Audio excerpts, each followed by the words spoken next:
Les principales catégories de fautes reconnues en droit du travail sont la faute simple, la faute grave et la faute lourde.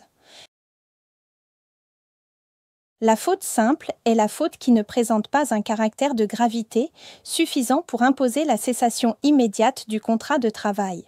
Elle justifie toutefois une sanction disciplinaire, comme un avertissement ou une mise à pied, par exemple. Mais parfois, une faute simple peut constituer une cause réelle et sérieuse de licenciement. En effet, que la faute simple ne justifie par une rupture immédiate ne veut pas dire qu'elle n'autorise pas une rupture après un certain délai, qui sera le préavis. La faute simple est la faute ou l'ensemble des fautes qui ne permettent pas la continuité du contrat.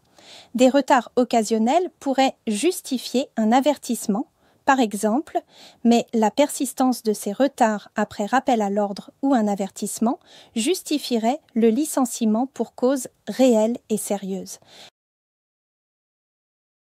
La faute grave est constituée par un fait ou un ensemble de faits d'une importance telle qu'elle ne permet pas le maintien du salarié à son poste et justifie donc la rupture immédiate du contrat.